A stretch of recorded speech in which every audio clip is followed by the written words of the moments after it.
بەڕاستی زۆر جێگەی داخە تاوان تاوانکاری لە سلێمانی وا خەریکە لە ڕۆ لە زیادبوونە بەڵام تاوانکاری تیرۆری و کوشتنی کەسایەتیەکان ئەمە خۆی بەڕاستی پێویستی هەڵوەستە لە سەرکردنە یعنی ئاسایشی سلێمانیە خاتەژێر پرسیارەوە و پێویستەکە دەسەڵاتدارانی سلێمانی زۆر بەجددی هەوڵی دۆزینەوەی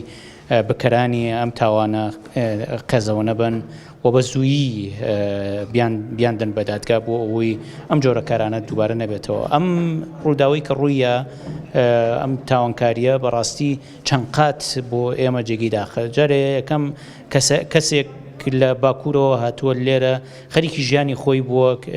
خەریکی کار و کاسبی خۆی بووە کە ئێستا بەو شێوەیە تیرۆرەکرێت، ئەوە خۆی بۆ خۆی جێگەی ئەسەفە و لە هەمان کاتیشە وەکو باسم کرد ئەمە واکات کە تاک بە تاکی هاوڵاتی لێرە هەست بە ئەمن و ئاسایشی خۆی نەکا و ئەمە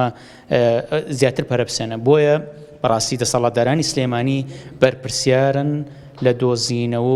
دۆزینەوەی ئەنجامدەرانی ئەم کردەوە تیرۆریستیە و بە دادگایی گەیاندنیان و گێڕانەوەی ئەمن و ئاسایش بۆ سلێمانی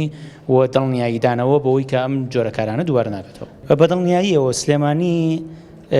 نەک پەناگەیەکی ئارام بۆ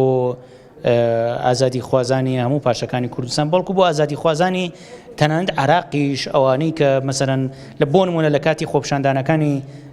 تشرین لە عێراق کە لە ماوەی ڕابردوو لە ساڵی 2019 خەڵکێکە کەوتنە بەر هەڕەشە هاتن بۆ سلێمانی. لە مێژووی کوردایەتیە سلێمانی پێگەیەکی ئێجگار گرنگی هەیە، توانین بڵێن چەقی بزوتنەوەی ڕزگاری خوازی گەلی کوردستانە. بۆیە ئەمە هەوڵدانە بۆ شێواندنی ئەو ناسنامەیە و سلێمانی لە زووەوە یعنی فشاری لەسرە بۆ ئەوەی بەم ڕۆڵەی خۆی هەڵنەسێ، بەڵام بەڕاستی پێویستەکە دەسەڵاتدارانی سلێمانی ڕێگری بکەن لە سەرکەوتنی ئەو جۆرە فشارانە.